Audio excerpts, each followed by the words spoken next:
All right, this is group number 4 of molds getting ready. We got the Turismo 12 scale, also have the 10 scale. This will actually have an extra, it's in box with other stuff, but we got the extra little spoiler for the back. Then we've got the 2302, the 93 Raven, named after a bird car. Then we got the 93 Monty, that's 2274. So we got 2 NASCAR ones we're doing. They're both kind of the narrower, I think 200 millimeter size, I believe, chassis width things. And then we've got the courier truck here. And this is, I think, more of a 12 scale one. And it was originally advertised for the Big Bear, the Marui Big Bear. And yeah, we'll get to work cleaning these up and then scuffing them up with the steel wool there.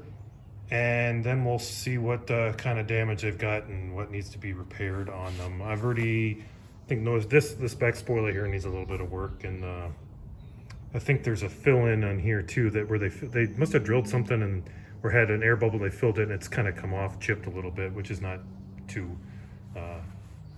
surprising and everything. Vintage RC and thermoforming enthusiasts, today I've got this set done. This is the 4th set now.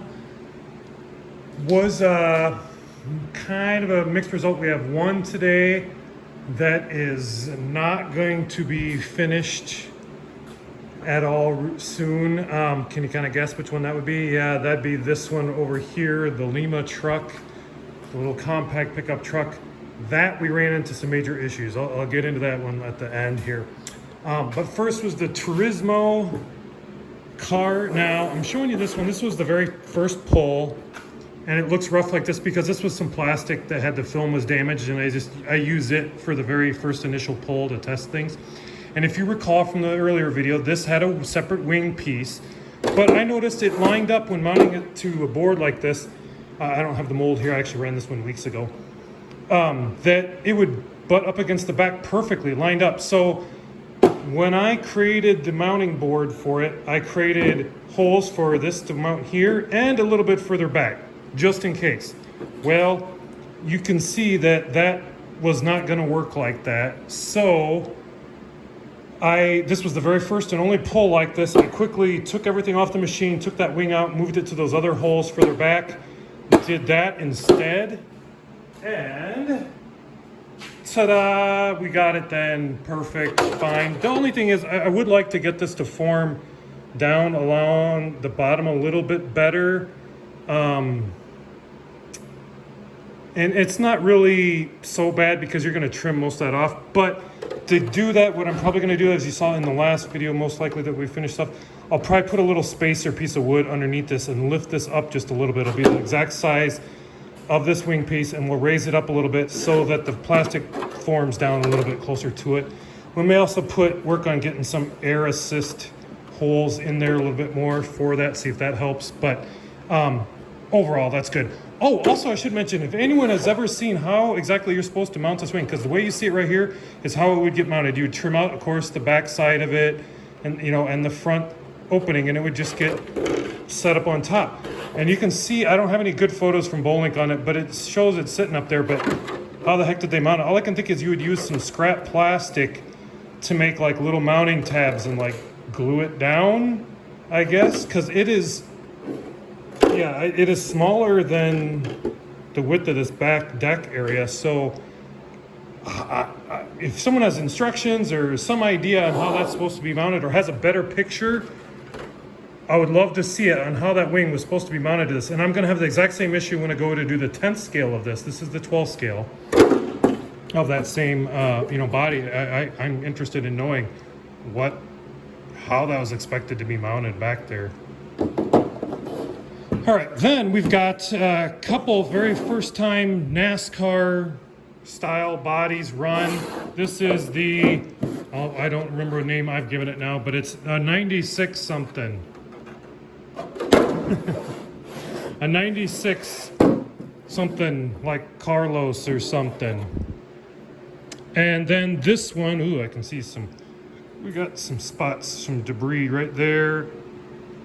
right there. We'll have to mark this as a not so great one, but this is a 93 bird of prey. I'll put in the video here what name I've given it. But one of the things I should mention on these too is this is what happens with these bigger bodies is that we run it on basically the same size sheet we do those, but we do thicker sheet of plastic so it doesn't get as stretched out as thin. And you will notice this not just in ours, but in the originals even, that you will see kind of, I call it a reflection or a repeat of the features. That window feature started to get stretched out over where it was, down further down the window. You can see it on both sides here. So I call it kind of a reflection or I guess an echo is what I used to call it. Yeah, so you can see that. And that's basically where the plastic got pulled up at the top of the feature first, and then as the vacuum got applied, it got pulled out of that cavity and pulled down as the plastic was stretched. And all these larger bodies like this tend to have that. The touring car body that I did back in the second set, the Calibrate, I've got one of the original ones, original bodies, and you can see it really bad in the windows on that one. A lot of the original Mustang ones that Bolink did, they have it and everything. There's a couple ways around it, neither of which I can really want to do, either financially or because it requires totally new equipment. But if you're someone who's interested in this, one of the ways you can get around it is you can, if you have a machine that's capable, mine is not capable, you can get like a, the 4-Mach or something. I'll put in the text here with the brand. But if you go look at some of their videos, they have what's called a pre-stretch feature. Some of the big end machines have it too. They're like really high factory machines have it. But what you're doing is you're blowing air in to pre-stretch the plastic up in a bubble. And you got to get it just right. And one of the places did it for me for a while. But the problem is they didn't get it quite calibrated right, and it would stretch out the plastic too much, and then we'd have extra plastic bunching up in spots. But what it'll do is you're pre-stretch the plastic, so you don't have to worry about the plastic stretching and pulling your stuff out like this. And you got to get it just right, and then the mold will come up into it in the 4-Machs. The mold will come up, or the form will come up into that bubble that you've stretched out, and then it'll suck the plastic down around it and everything. And you don't have to worry about the plastic stretching out over your features quite so much. But that requires special hardware and some trial and error and get your settings just right to get that stretch correct.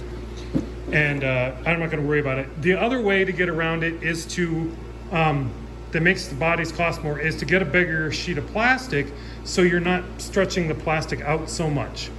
Not thicker, but a bigger sheet. So my sheet might end like right here in the frame. If you get it out to about here instead, then you may not run into that problem, or at least not run to it quite as bad.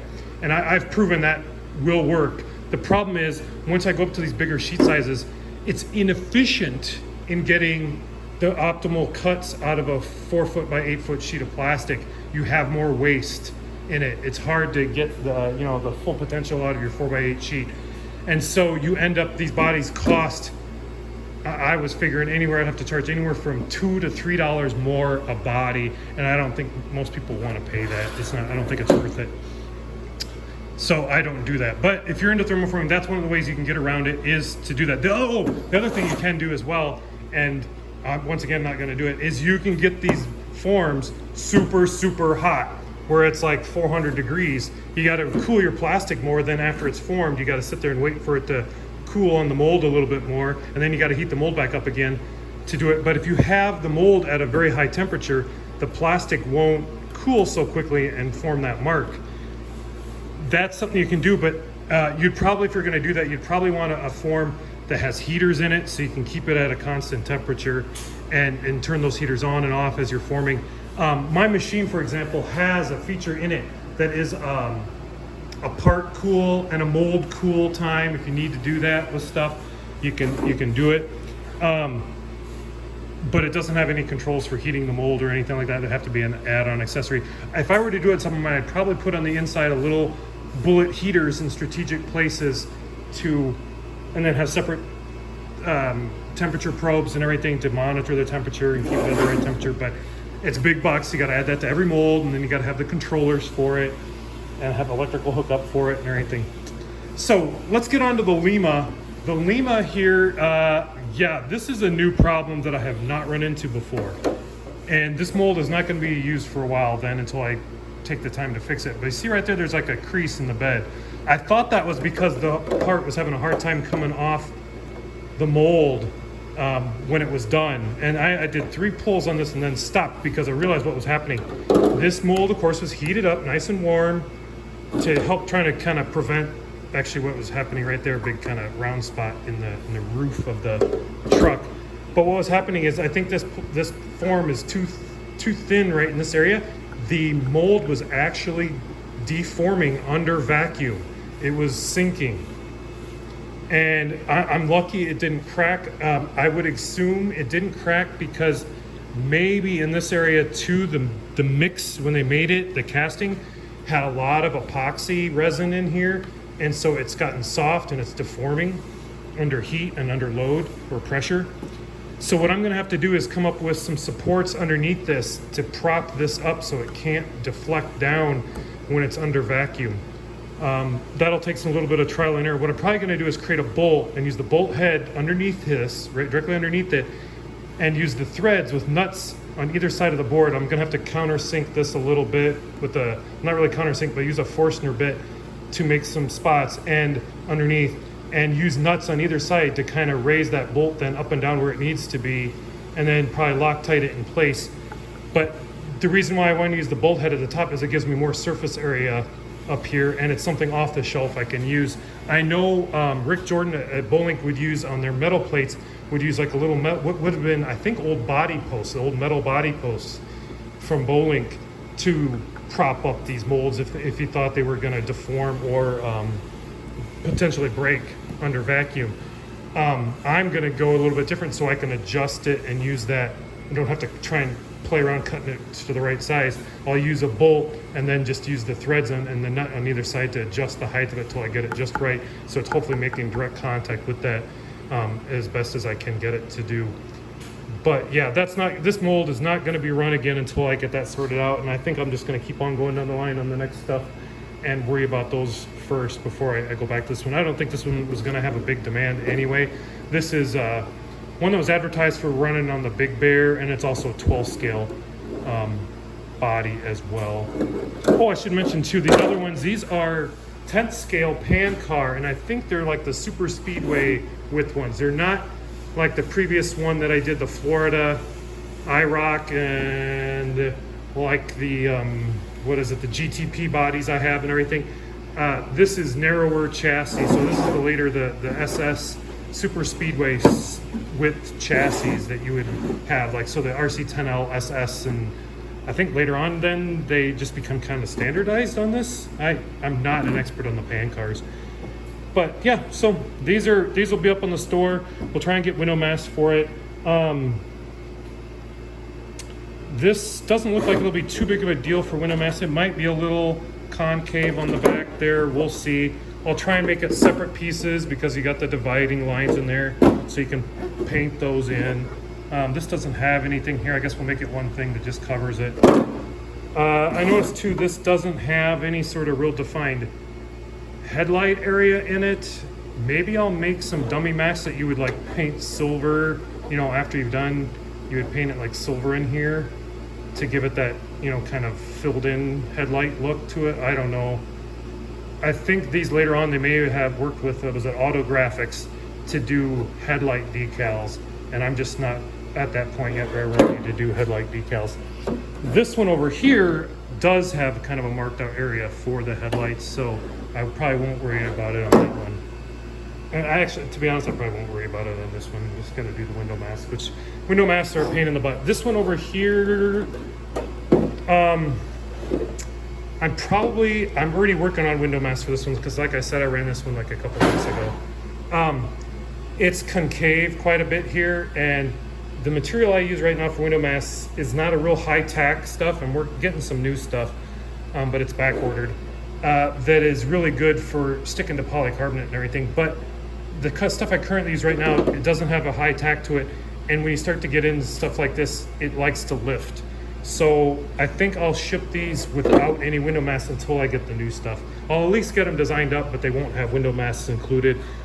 just like the Calibrate touring car, until I get that new mask material. The Calibrate ones are done as well, but just I need that new mask material first. And then, like I said, this one won't be anytime soon. So look for these. These all came out pretty well. As I said, I was noticing some imperfections, dirt, debris spots on that one that need to be taken care of. This one maybe has a couple little really minor things in it, so I don't think we'll call that as bad at all. But that one, that's too much. A bunch there and a bunch up there, we'll call that as a kind of a blemish one. If you have any questions, once again, leave a comment. Thanks for watching.